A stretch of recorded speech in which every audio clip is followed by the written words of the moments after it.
Okay, let's welcome everybody.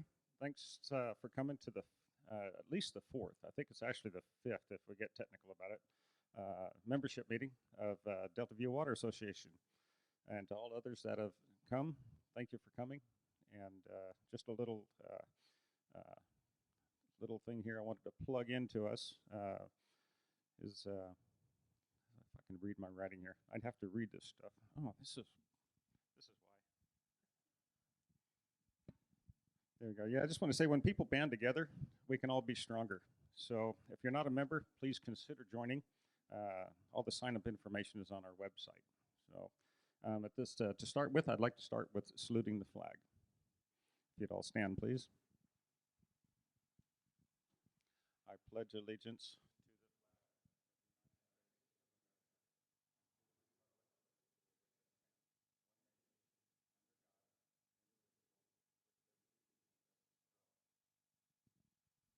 Thank you. I thought there'd be a lot of new people here, so just a little history on where we started and where we've come to this point. That will be brought out by a few others, but there might be some intros we'll do on the end. I see some of our county folks here as well, and different organizations that we all work with. So, but in November of 2018, Rochelle and I were approached by Jeff Van den Heuvel from MPC, Milk Producers Council, I had seen at several Kaweah Water District meetings. Jeff had lots of experience being on the board of the Chino Basin Water Master Board, and for 20 years, a board member of the Southern Cal Water Coalition. We met again in December. Jeff told us we had two choices. One was to do nothing and see what happens, or two, to get involved to do what we can to save all of our valley farms here. Knowing we had limited resources, we began talking to neighbors about SGMA and the implications. In January of 2019, we met here with a small group, about 25 people, fellow farmers that are from this area. It was unanimous that we needed to form a group. I called a few people and our board was formed. On February 20, 2019, we had our first meeting. We established the name DVWA Water Association. In March 2019, after interviewing a couple of people, we hired Johnny Gailey of Green Acres Consulting as our consultant. He was already familiar with our area and farming needs. Being on water committee boards in the past, Johnny knew most of the folks on various boards and knew the challenges we had coming up in our future. We can be pleased to have him, as we hear many good things about Johnny and the representation he has for our area district here. So thank you, Johnny. In February 2020, Teresa Waymeyer was hired as our secretary. Prior to that, my wife Rochelle covered the role, but had to give it up. Pretty much she had to take care of me and didn't have time for this. So Teresa's been a huge help with her skills of managing our website, making our meeting notes clearer than the actual meetings themselves. She keeps the books and makes many account calls, tracking, keeping our acres straight. So thank you, Teresa. She's around the corner keeping track of who's showing up right now. Gentlemen, SGMA is kicking in, and it's ahead of schedule, unfortunately. Our farms and landscape will look different in the future. New challenges with water metering, water monitoring are on the front porch. Hard as it is, we need to view our challenges as opportunities to better ourselves, farms, and community. There will be new ideas of water and farm management, such as banking water, water marketing, drip irrigation, land buyouts, land set-asides, possible vertical farming, single cropping for sure. Some people are already doing this, so my hat's off to them. I guess what I'm really trying to say ultimately is we need to be getting involved and be proactive. With that said, I think I'll let Johnny take over, and he's going to introduce our speakers that we have here. We have Eric and Joel. I have not met Joel yet, I don't think. Maybe I have. So, but anyway, here's Johnny. All right, thanks everybody for coming down here. And obviously, you've all been hearing about SGMA now for a while, but there has been very little detail into what is actually what this means to you. So Eric is going to come and talk about where we're at as far as the water allocation policy that the Greater Kaweah Board has been talking about. Nothing so far is set in stone, but there's definitely a framework that's starting to develop. So I want to go ahead and invite Eric to come down here and give us a presentation on where we're at so far. And when he's done, we'll have a question and answer period where people can ask questions and kind of try to clarify what we're going to be looking at going forward. Thank you. I think this is the second time I've been before you guys and giving you an update on where we are with Sigma implementation, at least related to the Greater Kaweah GSA, which I manage. There are 2 other GSAs in the sub-basin. I think last time I presented to you, we were trying to wrap up the development and adoption of our groundwater sustainability plan so we could meet the deadline of January of 2020, and we did. In that plan is a chapter or a section 7, and it's projects and management actions, basically describing how we're going to meet our sustainability goals and objectives. And there is a management action in there for groundwater allocation. We also have a schedule in there, and that schedule was not to begin until next year. So we're really being forced to implement this quicker due to the 2 years of severe drought. And you know, our goal and our responsibility as a GSA is actually rather simple. We have a system of monitoring locations, both groundwater and surface for subsidence. And we have measurable objectives, which is really where we want to be. And then we have minimum thresholds, those levels at which we think that undesirable results will occur.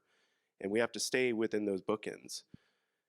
The trajectory in our recent monitoring shows that we're not. And that's really the reason that we are having to speed things up. And so we're also fitting this into a shorter time schedule. It's a very complicated thing to talk about groundwater caps and groundwater allocation. There are fortunately at least a couple of examples that are out there that we can follow, so we're not blazing the original path on this, but you know, we can always find better ways to bake a cake. And so we have some nuance to our proposal compared to the other 2 GSAs in the Kaweah and also in the Thule sub-basin who really started doing all this. So I was a little late in dropping off a couple of handouts up there, and one of them is a stapled PowerPoint slide. And then the other is a notice that you're going to be getting in the mail very soon. They're going out this week, so probably by within a week, you're going to find a flyer in there that's announcing a webinar on December 3rd, and then a follow-up workshop out at the Ag Center in early January. Just following our board meeting in January, I think it's January 4th would be that workshop. So we do invite you to participate in that. It's another opportunity. There are going to be multiple opportunities, as Johnny mentioned, to provide input, ask questions, get them answered before we make this final. So the schedule is, I'll start there. We're really in our informal outreach stage right now.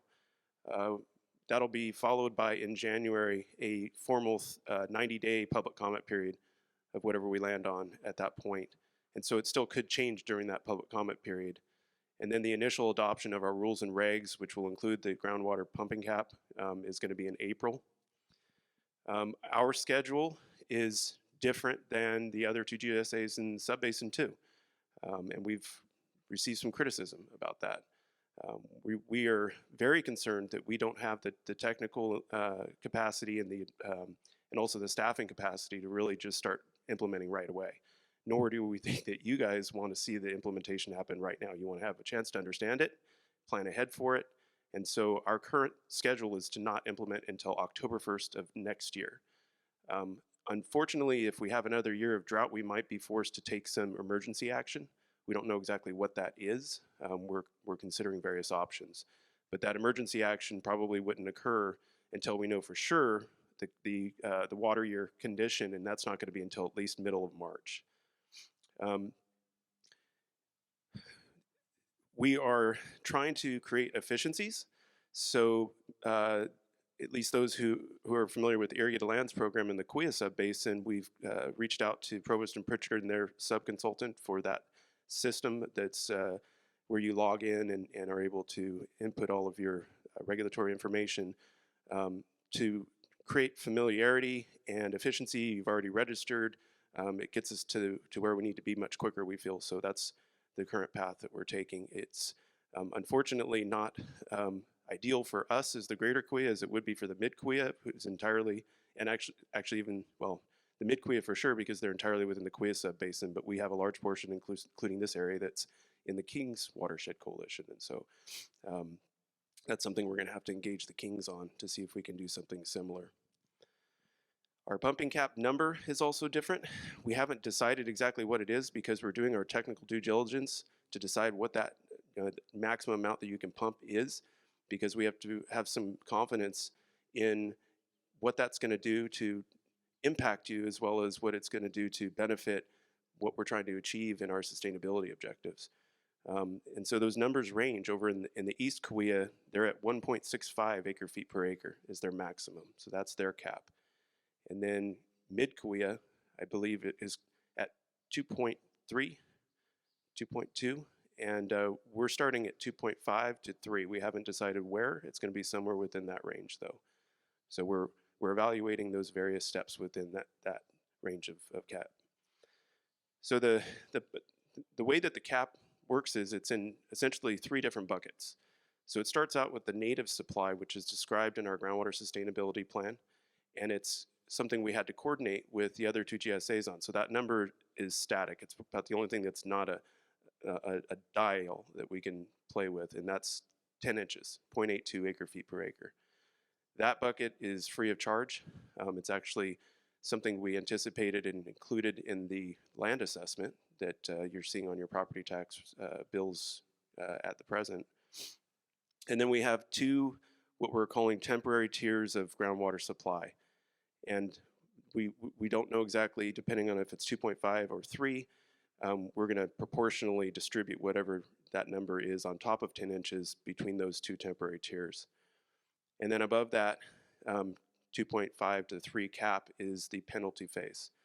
And the penalty phase is a $500 per acre foot charge and a 1-to-1 reduction in your future groundwater supply allocation. So for example, if you pumped, if our cap was 3 acre feet and you pumped 7, you would lose your entire next year's supply, be charged $500 an acre foot for the additional 3 feet, and then you would lose another foot the following year and pay another $500 an acre foot for that foot. We also are looking at what the state calls as managed aquifer recharge, and that's essentially just recharge. They just came up with a fancy word for it, but we're trying to follow common nomenclature.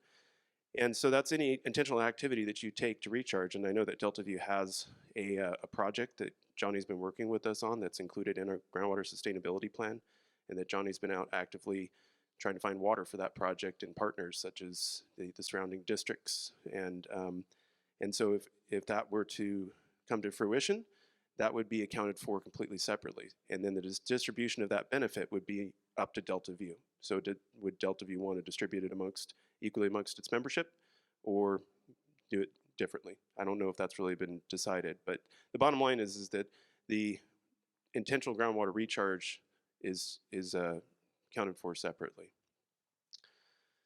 So how are we going to measure for this? And I had a side conversation with an old friend just a minute ago about meters. And meters are very controversial, and they're also really a pain in the butt for us, because I don't want to have to hire a whole bunch of staff to go out and manually read meters. So how do we handle that? Well, not too long ago, we received a grant, and we contracted with Fresno State University, Center for Irrigation Technology, and they are conducting a metering and monitoring study for us. And they have a draft report that's in our hands now that we've reviewed and internally met to talk about. It doesn't just rate meters, it's looking at everything from the telemetry to the cloud storage to the graphical user interface, anything that, in between. And then it's looking at various forms of installation. As many of you know, the installation of meters is not always easy. So there are non-common installation needs sometimes, and that's the last step of their scope of work, is to look at those types of installations. But until which time we may move down the path of meters, we have a contract, all 3 GSAs in the sub-basin with LandIQ, and so you'll hear Joel talk more about that later.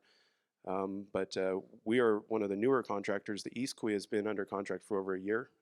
We've only been working with LandIQ for a few months, and so the data is still under QA/QC, and but we're hoping to have that. No matter if you have a meter or we use meters or not, we're hoping to have that website that I mentioned up by the middle of next year, and have that be a tool regardless, available to any user who has an account.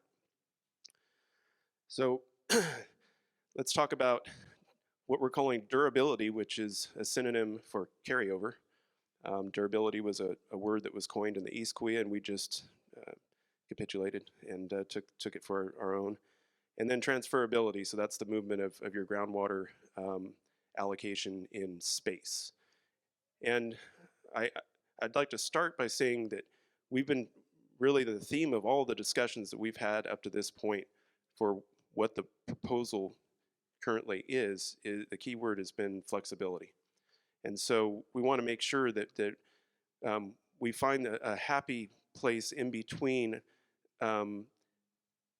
providing too much flexibility, where we're going to shoot ourselves in the foot and we're going to trigger non-compliance and have state intervention by the State Water Resources Control Board. But we also, we don't want to do too little, because then we're just shooting you in your foot. And so the current proposal is that some of that water will be able to be transferred up to 3 to 5 miles. And there is carryover of as far as 5 years. There are some diminishing factors that we have in our current proposal. So for example, if you're carrying over the native supply, that first 10 inches, you would lose a factor of 10% of your carryover every year. So it'd be 10% on your overall balance. And then with the Tier 1 and Tier 2 temporary supplies, it would be a 20% leave behind on balances. And that water can't be transferred to another farm unit. So that's only transferable within your own account and farm unit on the system. And then the transfer distance, I mentioned 3 to 5 miles. And but I keep using the word temporary for the 2 tiers. And the reason is because they're really dipping into our overdraft. They're continuing to create the condition we're trying to avoid. And so over time, the access to those is anticipated to be phased out. We do think that the sustainable yield over the long term in this basin, including all buckets of groundwater supply, is south of 1.5 acre feet per acre. We haven't actually come up with that number just yet. And really, because hydrology just changes so rapidly, that could be a moving target in the end too.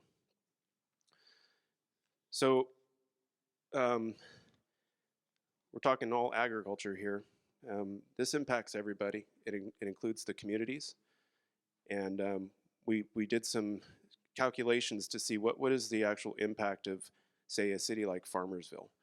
And we calculated based on what they report in gallon units to the state, and then converted that to acre feet, that their impact is about 1.32 acre feet per acre. But over time, because of state conservation mandates, they're going to have to reduce that anyway. And they'll get down to probably around 1.2 or 1.1. And so they're probably in pretty good shape, even if they're applied to this, this cap proposal. Domestic wells, we're tabling that for right now.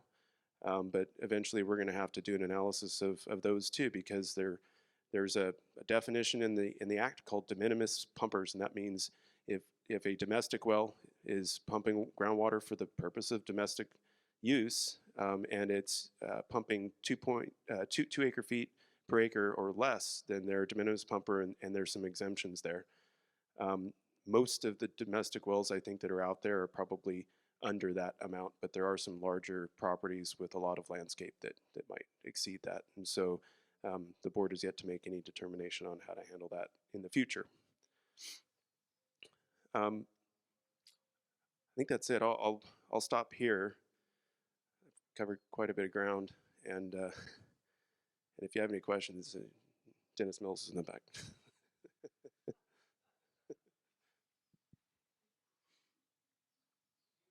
Frank.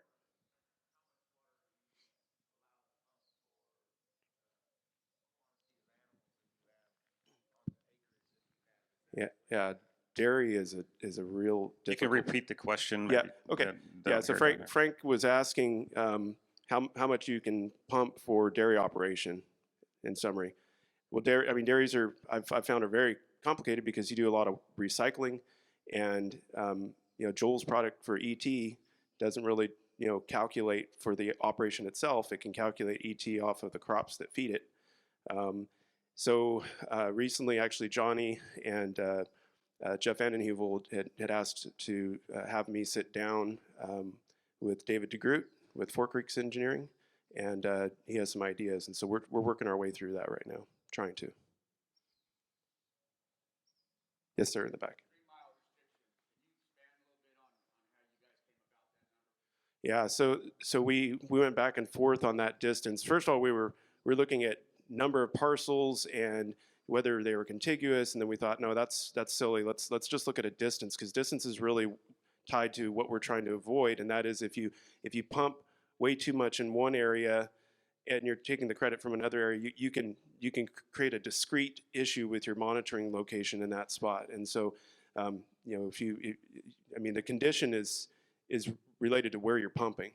So if you're taking a credit from one area and then stacking a whole bunch and pumping, then that can create, for example, if you had property that was 6 miles away and it was near Wood Lake, and then out here you took the credit there and then you pumped everything out here, we're going to continue to exacerbate the subsidence issue.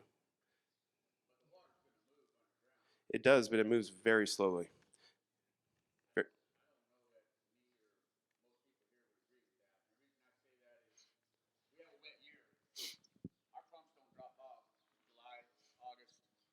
Like they would the prior year.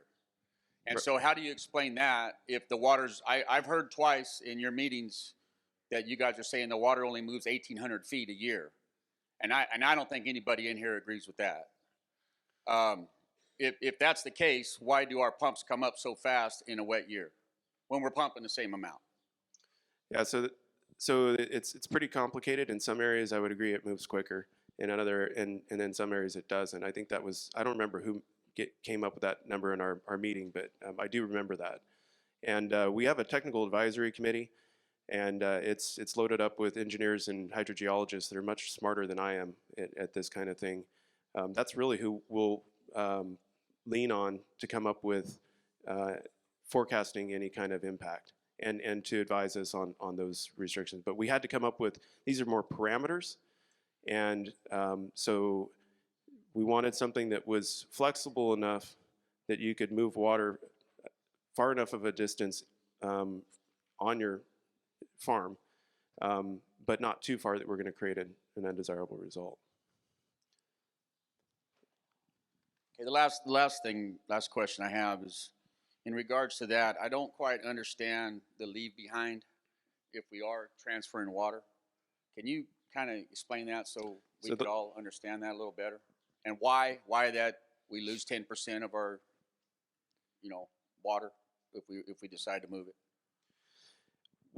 We were trying to put something like that in there in order to discourage the movement, and and it's not a big discouragement because it's not a very large percentage, but the more that the groundwater credits are moving around, Well, let me back up. Concurrent to this, there is a groundwater marketing study going on.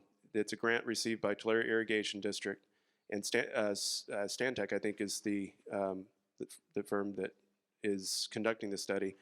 We don't want to get too far ahead, so we want to keep this restrictive enough and not add too much detail to it that we're going to potentially hinder a water market if that comes in. And a water market, I think, is really where everybody wants to go, so that you can buy and sell these credits, but we're just not there yet right now.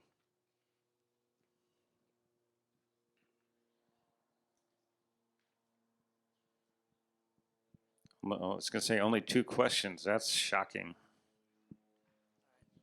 I have a lot of questions, but I'll start one at a time. Okay. First question: what are you going to do with the money? That's a great question. So there's actually one of the slides comes up with a non-exhaustive list of some of the things that we might consider using that money for, and that's really what's driven the placeholder costs for Tier 1 and Tier 2 also. We actually started kind of high, and the reason we started high is because we thought, well, if it's a lot of money, that'll deter people from pumping. Well, there's always somebody who will pay that money, and so it's not really that's not a great deterrent. Those numbers were 200 and 300, I think, to start, and we calculated that we would probably be generating somewhere between $60 and $90 million a year. And we thought, well, there's just no justification for the use of that money, so it's been lowered. It's actually different than what's in this slide right now. We're currently at $75 and $125, so it's even been lowered from what this proposal describes. And so the first obvious use of the money is, I mentioned Section 7 of our groundwater sustainability plan. That is our projects and management actions to fund those things that we've already decided we want to do in the area. But then, incentivizing reduction in groundwater use. So perhaps, a temporary agreement with a grower to, maybe not go above the native supply, or to take out one crop in their rotation, or take out a certain percentage of acres. It could go so far as purchasing land outright. I personally don't like purchasing land outright because then that's a maintenance issue that I would have on my hands. I prefer to put things under easements or temporary agreements and allow the landowners to maintain possession of that property, to at least do something on that property if they can. That also, I hope, is going to help the property tax issue, the revenue concern that the counties have. I think a big use is going to be up at the very beginning. We have so many different data gaps for our monitoring. We're going to need a lot more monitoring wells, for example. That money might be used to help supplement purchase of meters or other technology for water savings on farm. So that's going to be a completely separate scoping.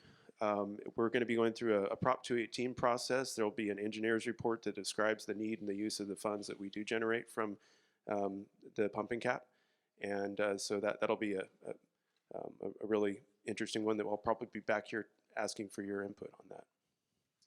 And the reason I ask is because, in many of the earlier conversations we had around the plan for the GSA, there was a lot of discussion about not wanting to create a checkerboard approach to fallowing land. And certainly under the current plan, that's exactly what's going to happen, is there's going to be, everybody's going to have to give up some land. And so what I would like to know is, what are your thoughts about how long is it going to take, let's just say, to get to retiring or getting into contract enough land to bring, the thing into balance? Let me put it this way. If you had all the money you needed right now to buy all the land that you needed right now, how much money do you need and how much land do you need to buy so that we don't have to do anything different than we're doing now, right? And if we just want to pay for it, right? What are our options? Just to say, we'll all put up $1,000 an acre, we'll get a bond, we'll pay it off over 40 years or whatever. What are our options besides checkerboard fallowing, permanent crops, and dairy ground? Well, the cost is driven by the land value, the commodity. So there's a lot of things there that would change that. And then the total number of acres is also a variable, because if we put somebody under a partial fallowing, for lack of a better way to describe it, where they're using less water but they're not completely taking the demand off that property, then obviously we'd need more acres. But if we were to completely permanently fallow, the numbers we're looking at for our GSA are in the neighborhood of about 15,000 acres total. So it's quite a bit. It's a big burden. Our subbasin as a whole, we currently are calculated to have an annual average overdraft of 80,000 acre feet. But in drier years like that, that number's way higher. I believe, Dennis, it was 150,000 this past year. And so that's a 400,000 acre subbasin. So that's a big slug of water that we're trying to solve. And we are at the same time continuing to look at supply side solutions. So I work out of the Kaweah Delta Water Conservation District office, and I work with the Rivers Association Water Master and General Manager of that agency and his team to try to find water. So that's something else, going back to the use of the funds, Dino. I mean, we go out and find water. That's definitely allowable. It's actually explicitly described in the Act.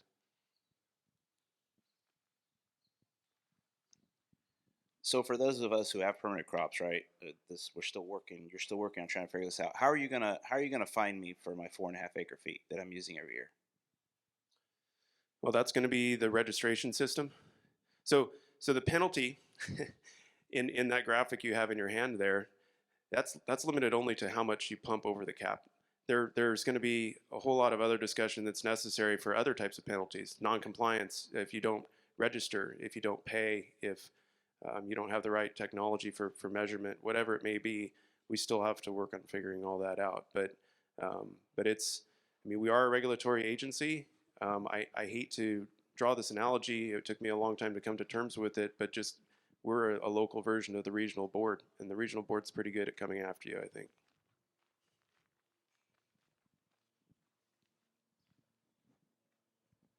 I think you guys are getting into it with the LandIQ, but will we be able to challenge the LandIQ data with our own flow meters?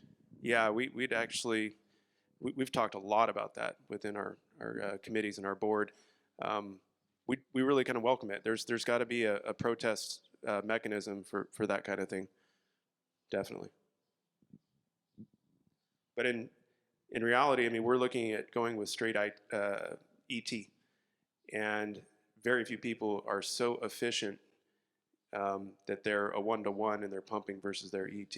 There is some loss, some irrigation return flow that goes on, so it favors you to take that ET value, but there have been some errors. There's, I know it's not such a big deal here, but citrus was a new one for LandIQ, and so Joel will tell you a little bit about that. But they're really using the Kaweah Subbasin as a pilot location for citrus in particular, but other commodities too. Grazing ground is also a bit of a challenge, and then there are erroneous numbers that come up just from evaporation off of fallow ground, even, or if you just freshly dissed it, especially weeds. So there's a lot of things like that can draw up some error.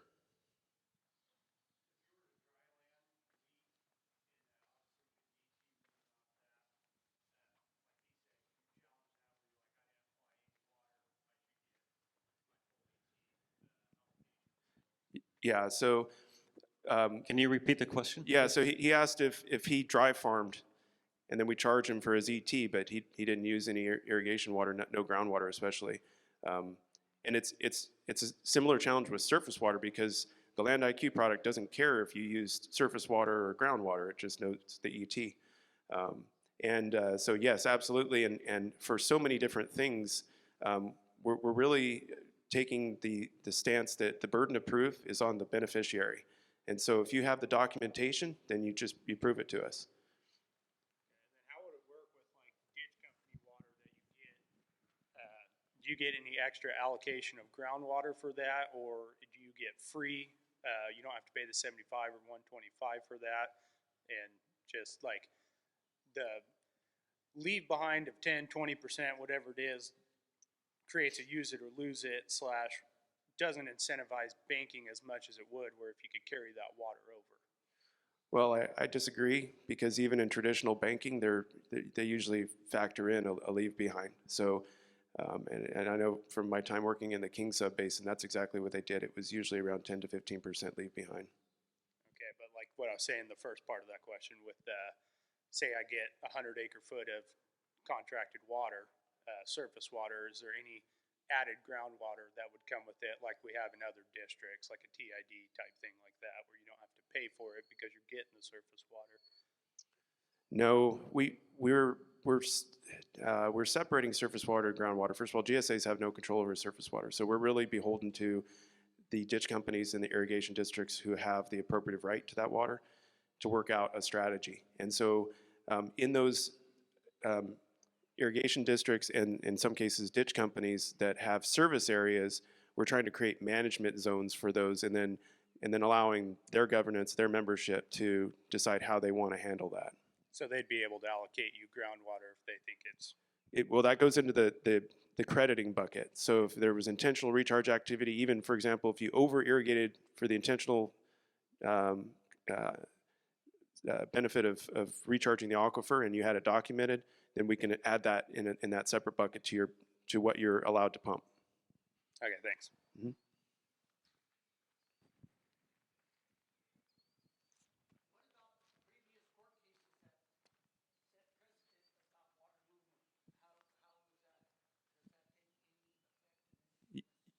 Yeah, so we spent a lot of money on our attorneys, I'll admit that. And early on in the development of our groundwater sustainability plans in the basin, the 3 GSAs, the managers and their attorneys got together, and we put together what's called our water accounting framework. And it does take into consideration all of the pre-existing California water law. And so we're following that as kind of a roadmap in what we're doing. So is the water under my property a natural resource that you have the rights to rather than myself? Yeah, so that's the native bucket concept. So the water allocation framework puts California water law into 3 buckets. And so that's your native supply, it's salvaged, and foreign. I'll start with foreign. Foreign water is, in our area, Frank Kern supply. So it's water that was engineered to come into the area that would never come into this area naturally. Then you have salvaged. That's your Kaweah St. John's and a bit of King's water, because they dam that water and they've engineered that water, but it is a local resource, to come into the area and maximize its beneficial use. Those are the 2 appropriative buckets, and everything pretty much in this area is appropriated. So the water beneath your feet, even though it's beneath your property, isn't necessarily your property. According to California water law, what was the color of that water? Was it the green bucket of native supply? Was it foreign or salvaged? And that's where we came up with that 0.10, or the 10 inches and 0.83 acre feet per acre of native supply, because that is what we calculate is going in from rainfall, mountain front recharge, and other sources that are not appropriated. So any ditch water that was brought into the area is not considered a natural resource, the same as the water that's underneath me? The ditch water is either the foreign or salvaged, and so if there's a case to be made that you intentionally recharged that, rather than abandoning it through inefficient practice, then there is a case to be made that you could take credit for that. But you'd have to work that through with your ditch company manager. But you have no jurisdiction over the combined, you have no jurisdiction over the combined ditch water and the water? No, we don't have any jurisdiction over surface water at all.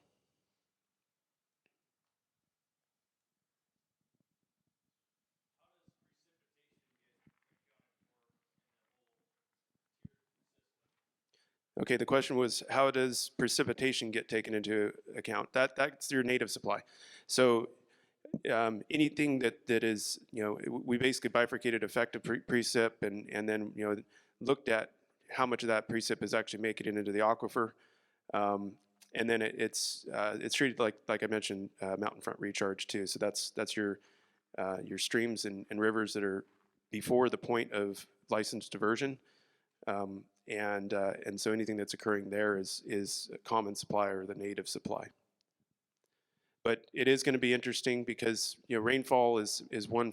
Joel will talk about it, but it is factored into the LandIQ ET. Gentlemen, we need to move on to the next one. Thank you for your questions. And he's still not here. Sorry. Keep going. Keep going. Oh yeah, we're going to hammer you. I was hoping he was going to save me. How much time is he looking at? Par for the course. More questions? Eric, can you talk about, we talked about rainwater. How about pre-irrigation? How are they monitoring pre-irrigation versus the LandIQ? It's going to be measuring just our plant. There are questions on, rain. How does that fall into play with our first 10 inches versus even growing the crops? I've got some crops that are corn versus the milo, and it's a whole different irrigation pattern. Obviously less water in a milo, but I'm getting charged just as much on both. How does this, maybe we can jump ahead and combine it with this. It gets really complicated. Another one that's tough is frost protection on citrus, for example, and how you, and this is really, I hate to say it, why I think we really do need to be moving towards meters eventually, because that's the only way to know for sure exactly how much groundwater was pumped versus other sources. But I think in the interim, with LandIQ, Joel would be better to answer that question than I would. So how many inches out of the native bucket of 10 inches is the rainwater? First of all, it's important to understand that some of the 10 inches even was negotiated. It includes seepage in unlined canals, which the ditch companies and their irrigation districts could make an argument is their water that's seeping. So the real number from rainfall and unappropriated streams and areas like that mountain front it was calculated at 0.1 acre feet per acre, 0.11. So it was quite a bit lower. So the actual amount of benefit to the aquifer that's specifically from rainfall is not much. It's very little. So if you have a crop that grows on a dryland crop, it's going to pick up an ET of 10, 12, maybe even 15 inches, just depending on what kind of a weather you have. Only 0.1 foot, so like an inch and a half is really factored out of that native yield bucket. Correct. So if you had fallow ground or dryland ground, the rest of that bucket, maybe 8.5 inches or so, would be available to transfer to the rest of the farm unit? Well, if you're treat rainfall like irrigation water, okay? That's if your source is something other than groundwater, then you're not digging into your native bucket or your 2 tiers. I mean, that's the simplest way I can answer the question. But again, the burden of proof is on the beneficiary, right? So if you're just like if you're using irrigation, surface water irrigation water, that you got to prove out that you were using that in lieu of groundwater. Yeah, I've just been getting a lot of questions on people about that subject. So yeah, I know there's quite a bit of dry farming out here. So yeah, that's been brought up to me too. Riparian water. Where does that one fall? That one does. It's surface water, but and again, many of you have I know worked with the Rivers Association on that to file some paperwork. It's coming out of the surface water supply. Again, surface water, groundwater bifurcation. We don't deal with surface water. We want to use it in our overall water budgeting and accounting, but we have no regulatory authority. We can't tell you what you can or cannot do with the surface water. But as you know, a riparian right is a use it or lose it also, and you have to put it to beneficial use for that particular property it's attached to. So if you're using riparian surface water in lieu of groundwater, again, we just need to know that because we're only going to have access in the near term to ET, which doesn't care what your source of water was. So through all that, I'm not paying for it, is what you're saying? The riparian water? Well, I don't. You're not paying for the riparian water anyway, are you? Well, no, I'm just saying if the way it looks is that I will be paying for it.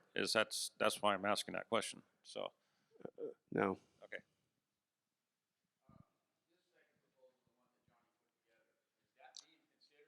Yeah, I was wondering if Johnny was going to bring that up. I'd like him to maybe explain the difference. So yes, so the reason that that's not in what my handout was is Johnny will tell you that was a pretty recent lob into the process and makes my job harder, but it's definitely being considered. And really the challenge is there hasn't been any determination yet or agreement on exactly what that block allocation looks like. So everything that I've presented is an annual allocation, but what a block allocation is it essentially allows you to leverage multiple years of an allocation and then transfer whatever that amount is between some of the years. So you could front load, for example, instead of only having 2.5 feet, you could draw from the 2.5 feet next year and stack it on to this year. So it's a way that you can borrow and move things around. It's a flexibility option that is particularly useful when in drier periods, and that there's many challenges with it. There's disagreement over the term, because if you had a 5-year or longer and you used all that water up at the very beginning and it's a drought period, it puts me in a tough spot, our GSA in a tough spot, because we're going to see that reflected in our monitoring, and we may be exceeding minimum thresholds and triggering state intervention. And so that's a big problem. So if we do go with the block, we're probably going to have to negotiate something in between what what people are proposing, because there's some that are only favoring 2 years and there are others that are favoring 5, and then various nuance between those two. So we currently have, other than Johnny's, there's one other proposal that we've been circulating just very, very recently, but I don't have even enough to put it into a slide right now because we don't know exactly where the board is at. What you have in that presentation there is more or less what the board has given direction is the direction they want to go currently. But even if the block, for example, doesn't make it into the public draft review, the one that's going out in January, doesn't mean we can't put it in the end. We just might have to work out some details on it. The accounting becomes a nightmare for it. There's some legal issues, some logistical issues. For example, you go and you tap into your block, and then you sell your property or something like that. I don't know. I was just loosely talking to our attorney about it, and she's going to come up with a list of considerations. So we just need a little bit of time to talk about it. All right, thank you.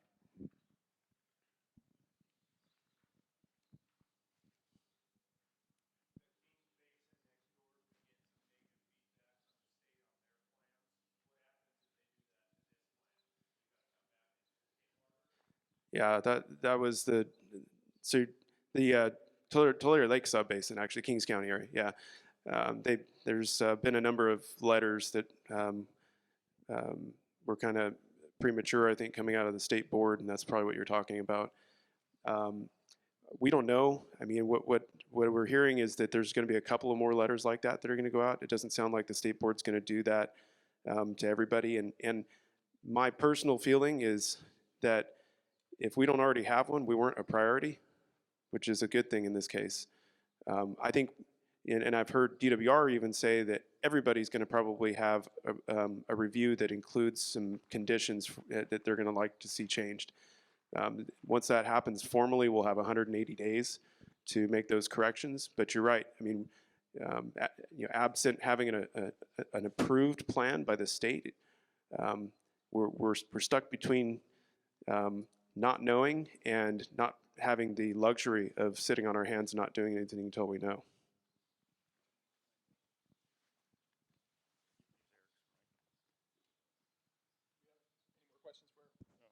Any more questions out there for Eric?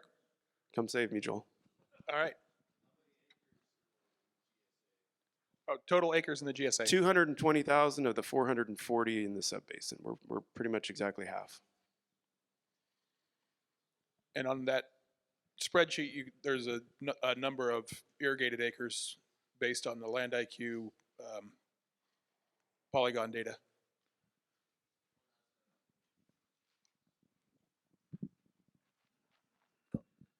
Based on the latest meetings that you guys had during the board meetings, I know that you guys, it seems like you guys are not ready to start implementing next year, right? As far as charging for the tiers and obviously diminishing your allocations.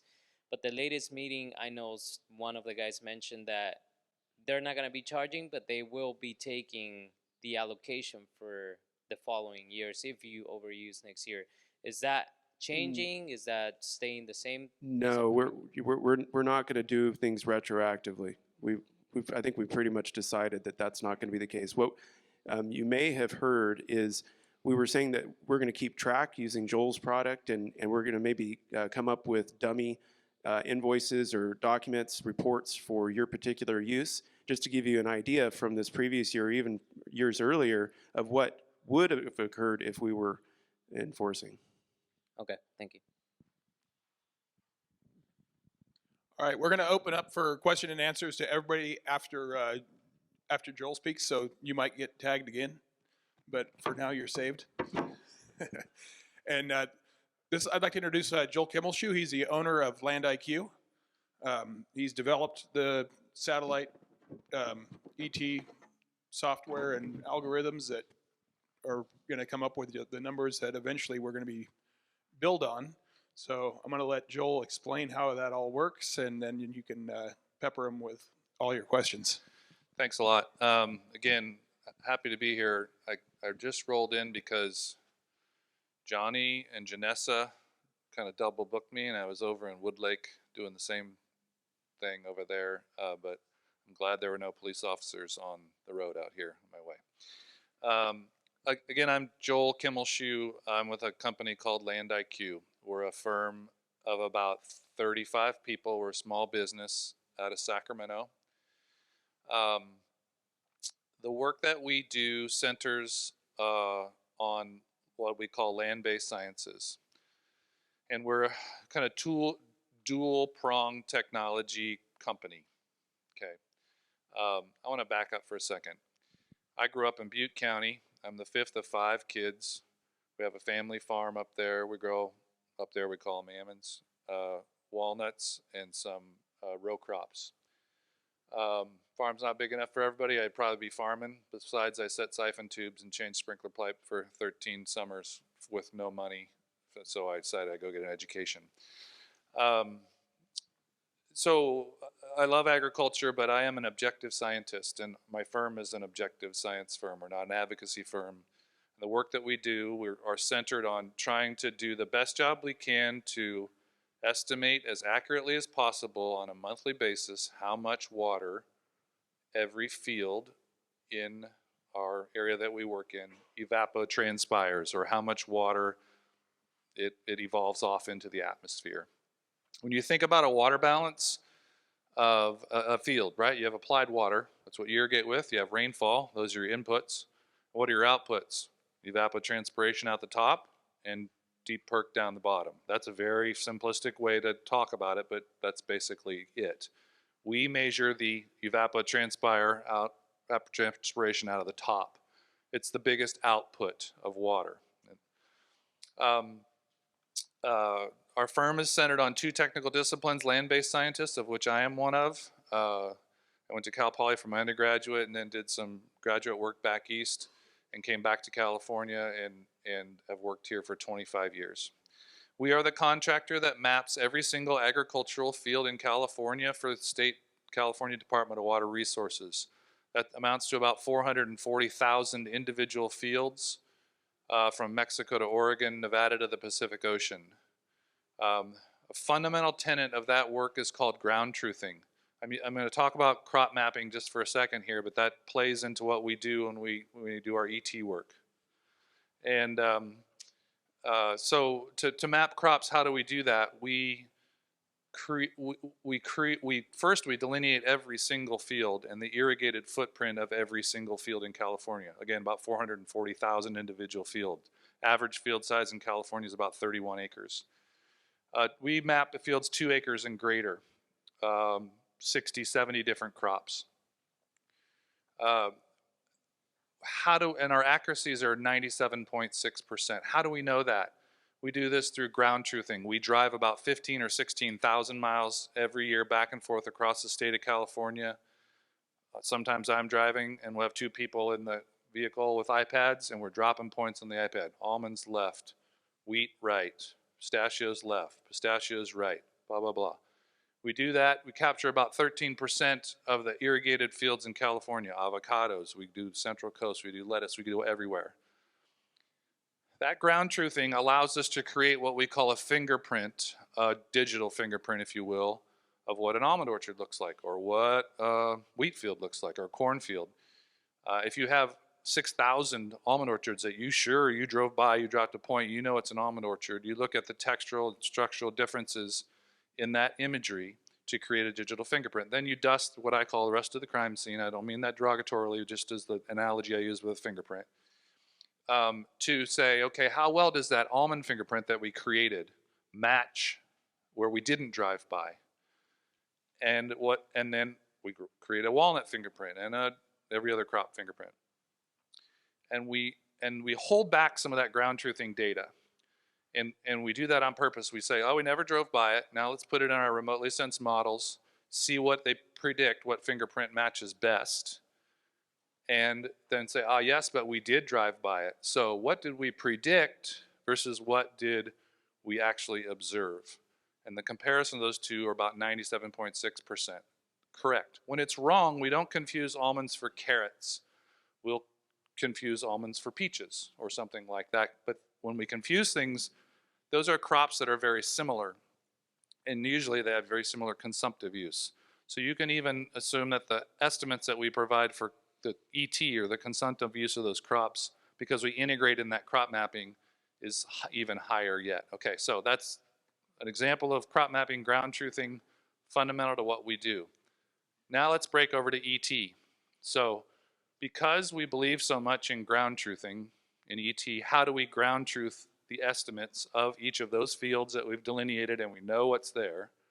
We put what we call climatic stations. Technically, they're called surface renewal or eddy covariance stations throughout the landscape in which we're monitoring. We currently work for 21 GSAs or irrigation districts as far south as Wheeler Ridge and as far north as North Kern River, North Kern River GSA, as far north as East Kaweah GSA. So think of that area. There's a couple in there we currently don't work for, but it's about 1.9 million acres. In those 1.9 million acres, we have about 104 of these climatic stations. The purpose in the climatic stations, the surface renewal eddy covariance station, is to measure the parameters on the ground: temperature, wind speed, relative humidity, net radiation, soil parameters, to calculate in those representative fields the actual ET that's going on. Again, creating the fingerprint of ET. Then we look at the rest of the area that we don't have ground truthing in, because you can't put a station in every single field. And we relate those fingerprints of ET in that spectrum of ET that we measure in those 104 stations to the areas that we don't have stations, and predict what the ET is from those individual fields. So what we deliver, and I'm happy to talk a lot more about that, dive deeper into the technology that if you want to. Most of you probably don't want to, because it'll become very boring. But what we deliver on a monthly basis is field by field ET, how much water has each of those fields evapotranspired on a monthly basis, field by field precipitation, and I'll talk about that in just a second, and field by field crop type. Crop type's only delivered twice a year. After the first 6 months of the water year, usually in March or April, and then in September, October, or October, November. Precipitation, when we started doing this work for semi-tropic in about 2016, the first directive that we were given was, tell us how much water our crops use. So because we're fundamentally a ground truth-based organization and we live and breathe and by that tenet, we put stations out there and we estimated the crop use on all of their fields. And then Sigma comes along and they want to know a water balance everywhere. They don't care if it's irrigated or not, and it's important to know what's going on everywhere. So then they said, well, now we want to know the ET of areas that we don't irrigate. Fallow fields, the native areas on the west side of semi-tropic out there, and so we expanded on there. And how did we do that? We put stations out there, we ground truth it. And things change across a landscape, right? On the east side of the valley is very different than the west side of the valley, and north and south. So you have to have representative network of measurements across that landscape to represent what's going on and what's changing. Precipitation, again, we put rain gauges on those stations, and most of them, and we're retrofitting more of them now. Why do we put, I never dreamt that people would, I probably should have, but people didn't, they care a lot about precipitation. They care a lot about precipitation in groundwater only areas, white areas, right? Because that's their only source of water, of applied water in a sense. So now we can create a spatial map of precipitation. So think of it this way. We have all this crop mapping. Every irrigated footprint of every field 2 acres and greater is delineated. We have an estimate of ET that's ground truthed, and we create all these data points of precipitation across the landscape to create a more granular precipitation map. So that allows us to apply a precipitation amount to every field as well. So the concept here is to get down to the field level. So every field has what crop is it, how much is it ETing, and what's the precipitation. So I don't know if Seth's here or not. I didn't see him, but there's 3 of my staff right over there right now putting in stations about half a mile that way. And we're continuing to put in stations. So that's kind of an overarching long-winded view of what we do. The purpose of it is, okay, why do we do it? The purpose of it is to give that information to your GSA or your irrigation district, whoever represents you, as a main input parameter in, depending on it, the GSA, developing a groundwater allocation pumping. So what goes off is a big part of a water balance, and you have to know that to understand how much you can pump or apply. So yeah, I hope I covered that fairly well, but if there's any questions, I'm happy to answer them.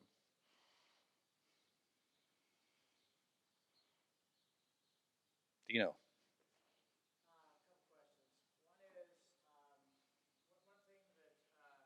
I notice one thing I've discovered as an almond grower who has spent a lot of time and effort trying to become a very efficient water user. We've discovered that different ways of irrigating our trees will use radically different amounts of water to achieve the same crop. Okay, so it really comes down to your KC, right? Your individual crop coefficient, right? So if you look at a standard model, University, Davis, ET data for a 10-year-old almond crop, my trees are not doing that, right? So how do we get to individualized KCs on a per field basis? Okay, good question.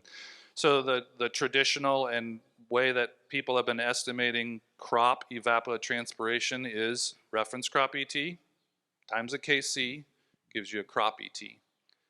And so you have SIMA stations across the landscape. Their job is to calculate, it's a ground truthing station, to calculate an ETO, reference crop ET. Then what the university has done and a lot of researchers have done is say, okay, what is the multiplying factor, the KC, which you're talking about, Dino, that you multiply by the reference crop ET to get your crop ET. For almonds, what's the KC for almonds? What's the KC for wheat? What's the KC for walnuts? Well, when you do that, it's a good estimate, and they've been working on that for decades. But when you do that, it's just one number times another number equals a crop ET. So every almond orchard is the same, right? Through remote sensing, we look at the imagery and the pixels and the radiant, the infrared components of the imagery and a lot of other components, the ratios of blue, green, red, and a whole bunch of components to see how they differ by field. So you can have two almond orchards right next to each other. You can be you and your neighbor. Same variety, same spacing, same soil type, same everything, but you irrigate differently. You decide you want to deficit irrigate. He decides he doesn't. We're going to pick up the difference between those two. So then we know by orchard what evapotranspired from yours versus your neighbor's. Yeah, and that's using NDVI? Part of what we do is look at NDVI, but there's a lot more than that. Yeah. Okay. Because, you know, I've seen some research, some preliminary research on NDVI and ET in terms of like plant stress. And there's some studies that suggest that proper fertilization timing and some other factors can actually be reducing your water usage. Yep. But because the plants are healthier and they're not stressed, they're expressing, I guess, inaccurate numbers because the NDVI is thinking that the plant is expressing more, right? Yep. Because it's less stressed. You're right. And the reason why I say only part of what we do is because of that reason. And the biggest reason, one of the biggest reasons is for ground truthing and measuring it on the ground is to try to avoid those biases, if you will, one way or the other. And I'm going to say this: what we do is never perfect. Okay, it's intended to be as true an estimate as we can come up with, and we are continually putting in ground truthing stations. I hope we have 500 ground truthing stations down here. The more, the better. But what we're trying to do is reduce that plus and minus on the estimate. So right now we're probably plus or minus 5 or 7%. It's our goal to get to 3 or 4 or 5%. But that wiggle room makes a big difference. If you have plus or minus 10% and another estimate is plus or minus 5%, you got 5% more water you're either not using because it tells you you have too high of a demand, or 5% water you could be using because it's telling you you're too low. So when you narrow that, it optimizes what you can do. It's just like, I tell people, it's just like a spray rig, right? You calibrate your spray rig. You care about things like ground speed, PTO, nozzle size, all those things to calibrate your spray rig. We do the same thing. We measure temperature, wind speed, relative humidity, net radiation, soil parameters to calculate actual ET. You don't want to put on too much chemical, but then again, you don't want to put on too little chemical. We're the same way. We want it, but there's still a range of probably not exactly right. And that's where we're at too. We're trying to do the same thing. So it's a perfect analogy, right? Because the question is, as we're individually trying to calibrate, your readings of our fields, which are really critical, because it's a lot of money at stake, right? Yeah. What access do we have to your data to audit and to be able to get to the formula that we could use to calibrate it?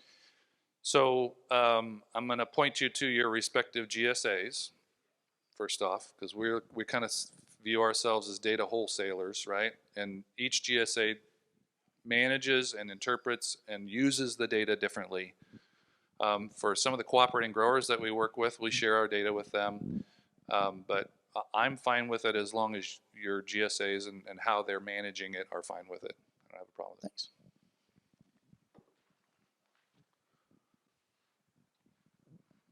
Any other questions out there for Joel?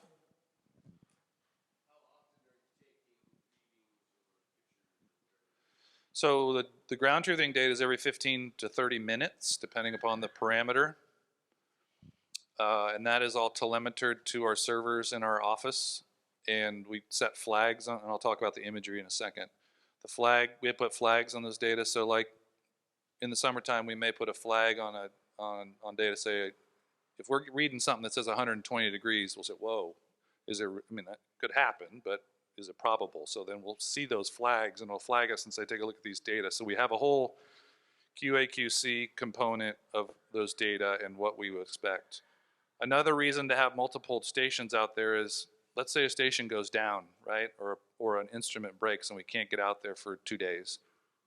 We have other stations to fall back on. It's repetitive. So the frequency is every 15 to 30 minutes, depending on the parameter.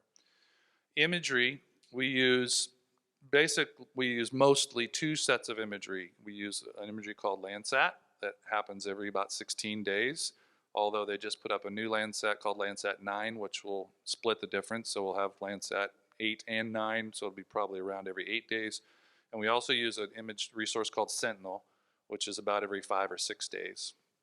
So, and that's really, we're really excited about that Landsat image. It's going, the second one, the satellite that's going up, because that's going to double the type of image, that type of imagery that we use.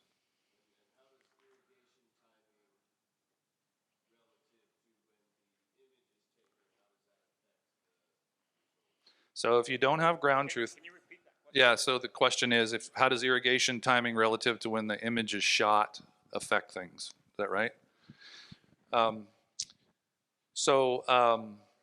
more images, the better. That's why we've integrated in Sentinel. And between images, we'll pick up, if you irrigated between an image, we'll pick up whether that's on the upswing or the downswing with each one of those images. So we can kind of predict when you irrigated. It's not perfect, that's true. It would be great to have a shot twice a day, but that's just not the reality of what's in the sky right now. Although I predict it's not far off.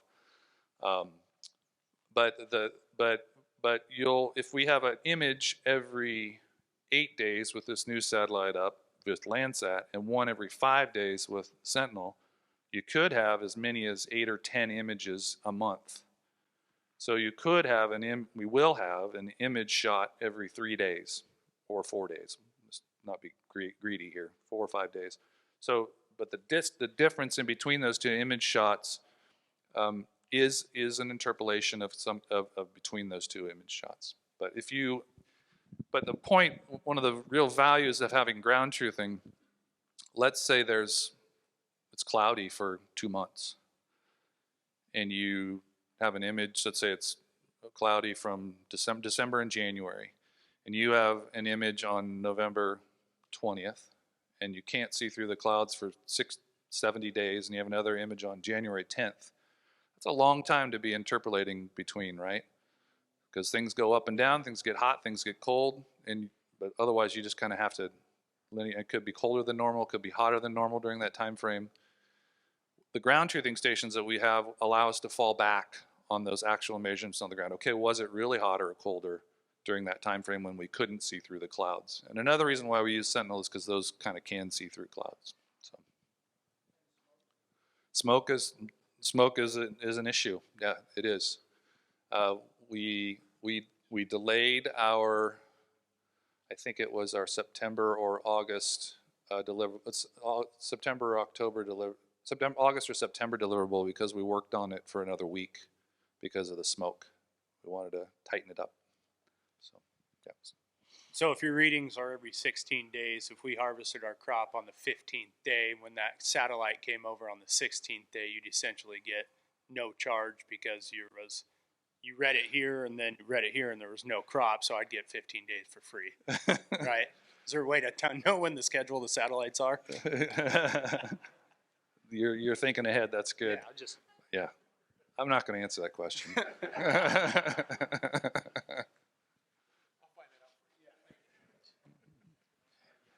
Measuring dirt. We've got pastures around. Yeah. Some of them been irrigated. There are open fields that have not been irrigated, right, but they're still showing a big number. How's that? Pick it up. So like I said, when we first started this 5.5 years ago, I said, tell us how much water our crops use.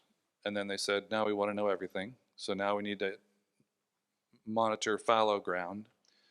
And when we started monitoring fallow ground, we were a bit high. We were. And so then we slapped in more stations and we adjusted that most recently over the last 3 or 4 months. So, but think about what's your input on, and that's another reason why we put in precipitation gauges. Think about it, what's your input on fallow? It's precip, there's no irrigation. So you better have a consumed water that's less than what is applied from the sky. So we look at those types of relationships too. Without those rain gauges and those types of ground truthing measurements, you can't adjust your models. But I'll tell everybody the most difficult crop to measure is fallow because it's so small, right? So if you get a 1/4 inch of ET off a fallow field and we estimate it's 1/2 inch, I'm 100% wrong, but it's a pretty small number anyway. So we're caring a lot about fallow. And I know, you know, in areas that are white areas, you know, there's creative ways that growers are looking at managing fallow ground to try to minimize ET to be able to pump it somewhere else. And we're getting a lot of questions on fallow. Yeah. Okay, because it might be even turning into a question more for Eric then again, maybe at a later date, but looking at the time. But so I know a field that's been fallow for years, gets a disc on it from time to time, but that used 19 inches this year of water, and I'm like, wow, that's you know, this just got to be a calculation error that somebody's going to have to argue. Yeah, and so we've been told that. I won't kid you, we've been told that, and we've adjusted those fallow models down. Citrus was another, to give you another example.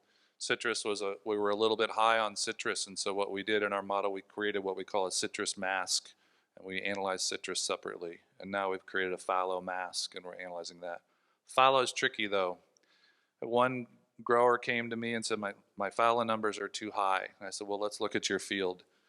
And it's higher than precipitation. I said, okay, well, let's look at your field. So we did, and he had a canal running along the edge of it, right? It had a bunch of weeds growing in it. So to him, the field was fallow, but to us, it had ET, and that explained the difference there.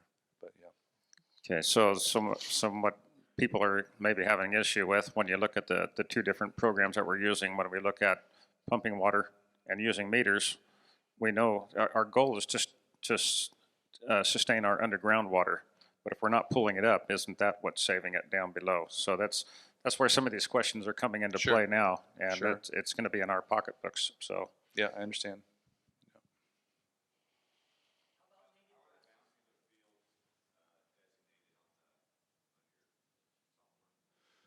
Oh, they're hand digitized. We have a crew of 5 college interns all year long, and what they do is we take last 6 months field boundaries and put them on the most recent image and look for change. And change could be you built a house, you built a farm shop, you took 2 fields and you put them together, you took a road out, you put a road in. We're always changing those boundaries of the irrigated footprint, because if we don't do that, then our accuracies of crop type prediction goes down, because what that does is it induces more confusion, what we call, into what's going on that field. So that's constantly being updated. Yeah, they come in and they put their earbuds in and they sit and they go click, click, click all day long. So, how about native grasses? Like native grasses? That is, you know, if it's not irrigated, it just acts. It is modeled in the same fashion as any other crop. You know, the source of water in that case is just precipitation. So when it rains and how much it rains is what we'll pick up.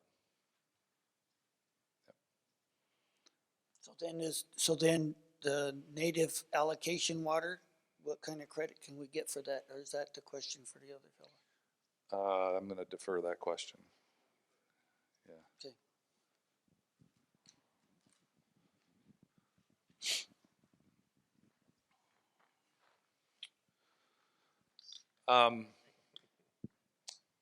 If you want to talk with me during lunch, or if you want to reach out to me at any time, I'm happy to take any calls or emails or whatever, what have you.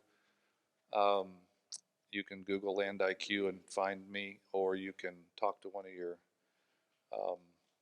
GSA managers and they can refer you to me. We're happy to pick up the phone, and we do that a lot with folks that have questions, and we learn just as much as the grower can learn too. So it helps us a lot when we get feedback. But like I said, we've been doing this for a while, and you know, we're working in, I'm not going to sugarcoat it too much, we're working in natural systems, and in all natural systems there's variability. Our goal is to reduce that variability as much as possible. That's what we're focused on. Dino.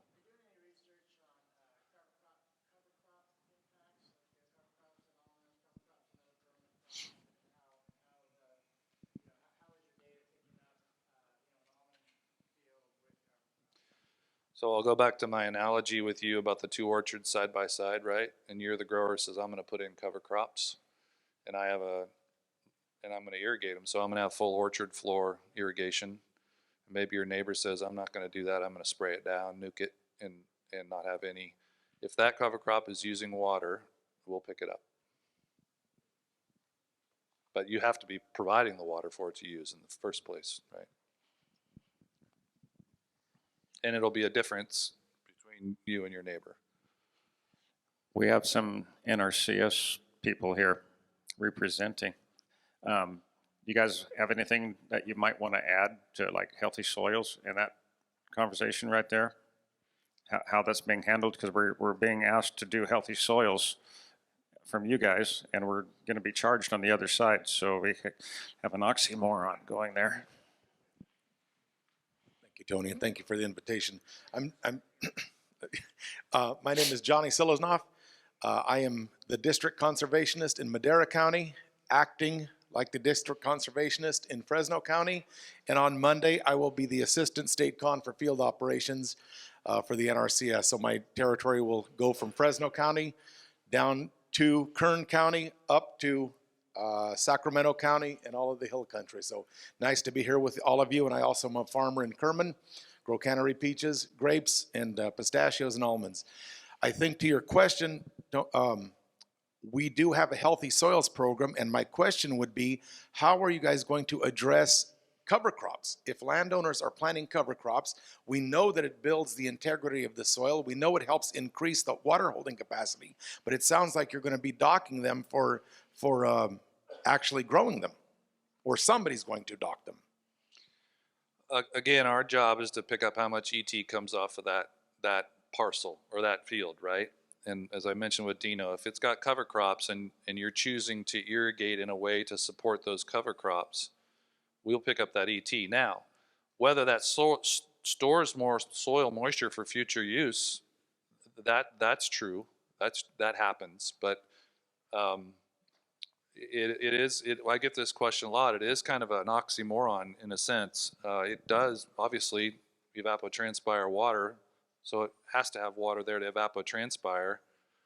But there is the research. We haven't gone into the research how much more water it stores in the soil profile. We're up here.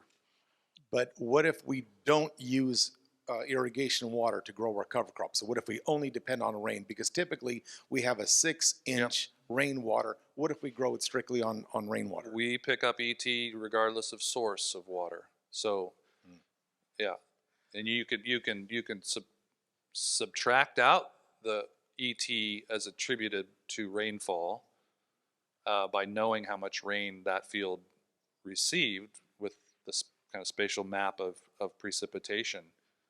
But the first and foremost thing is we tell you how much water that field has evapotranspired,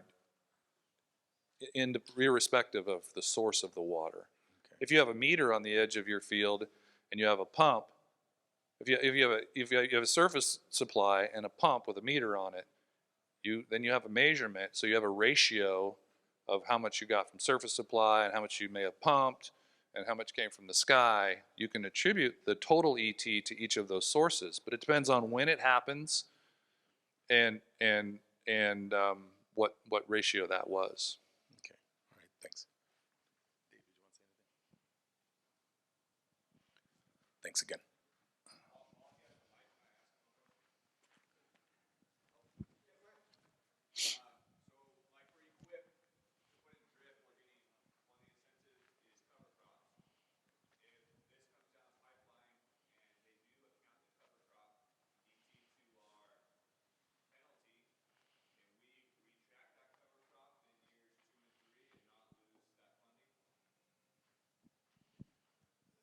That's a great question. And I think what I need to do is probably elevate this to our leadership and say, hey, this is all changing. Everything we're trying to do is now now changing how are we going to allocate that. You can always cancel an EQIP contract.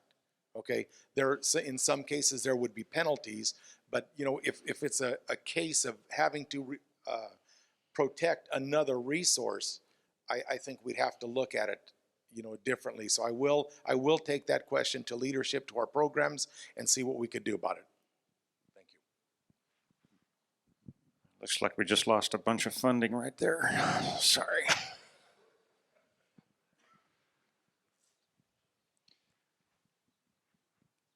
So I will introduce one of my colleagues over there in the yellow and green hat. His name is Seth. His hand's up. Seth, are you out there putting in a station right now? So if you're really interested, I'm sure Seth, during or after lunch, would take a group over and show them what we measure, if you want to look at that. And Seth leads our team of putting in stations, and he's beat down every road in this South Valley many times.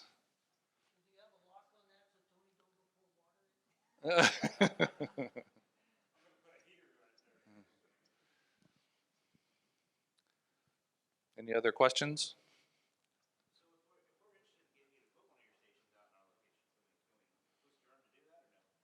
You can. Yeah, you can. I mean, we have a kind of a protocol that we go through where we need stations based on the crop distribution and all of that. And it's costs money, but we have a certain layout that we do for each GSA or irrigation district.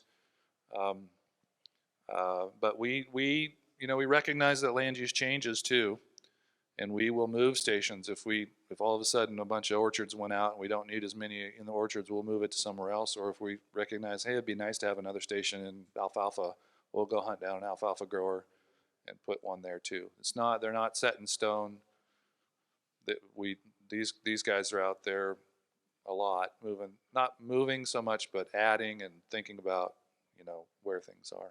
And we look across the whole landscape. Yeah, you guys all care about your GSA boundary or your irrigation district boundary. We're looking kind of across the landscape. What does the landscape represent, and where does that landscape change crop-wise, environmental condition-wise, those types of things. So just because you have 4 stations or 5 stations in your GSA and your neighbor has 7 doesn't mean that you're being shortchanged, because we use those stations in your neighbor's GSA because we don't care where that GSA boundary is. As long as the landscape is representatively consistent, we'll use those, and vice versa.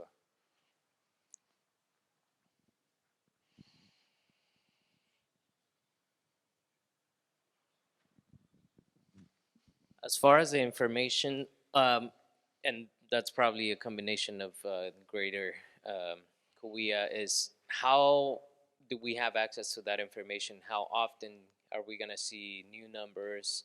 Are we going to be able to just log into whatever website we're going to have to log in and see yesterday's usage? Or how does that work? Or how will it work? So I can answer part of that. So the information that we provide is not intended to be an irrigation scheduling, day-to-day irrigation scheduling tool or bunch of information. It's not intended to be and not developed for the purpose of saying, you need to turn on your pump tomorrow. It's a water management set of data that from month to month. Our time step is monthly. We look at things a lot more frequently than monthly, but we deliver monthly data. And it's for water management, saying, okay, we're running high or we're running low on a field-by-field basis. So as you work through the season in irrigating, and that's dependent upon what information you're getting from the GSA and how they decide to disseminate that out to you, that's what its purpose is.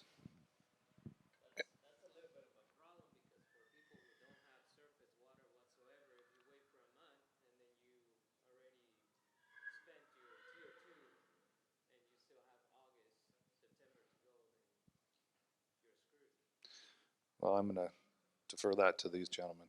Yeah, I think you're just going to have to get used to understanding what your crop usage is, and I think that's what Eric is trying to do with the rest of the GSA is they're developing a web-based program where you're going to be able to log on similar to the ILRP program and be able to see your fields and be able to see that data Now, currently, I think Joel's delivering that data once a month to the GSA, and that's about 30 days after the fact that it gets delivered, and that it's going to take them probably a week or two to go through to make sure the data is accurate and loaded into that system. So you're probably going to be a month and a half to 2 months, more or less, behind being able to see real-time data on the system. So based on last year's data.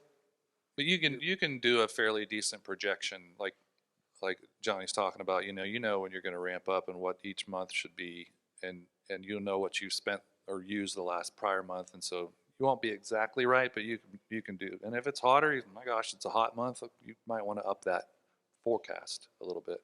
We'll try to figure out when those satellites fly so you know when to harvest.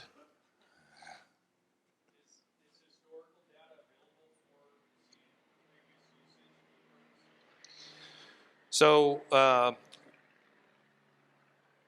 if we have had stations in the ground in the area, we have to the point at which we had stations in the ground, those data are available. We've done that.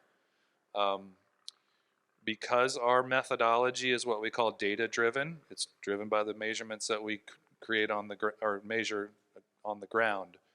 We do not do 10-year retrospective ET. It's a different type of an approach. The intention of our approach is what I started with, was heavy ground truthing and calibrating, tying it back to what the actual conditions are on the ground. So, I mean, there's some other models and things that you could look at, but we're focused on that. To get an idea of what you're using historically, I think OpenET goes back to 2016 or something like that. From what I've seen, it reads a little bit high in our area as far as the ET values versus the LandIQ data, but it's definitely would give you an idea for the different crops, kind of where you're at, to get a general perspective.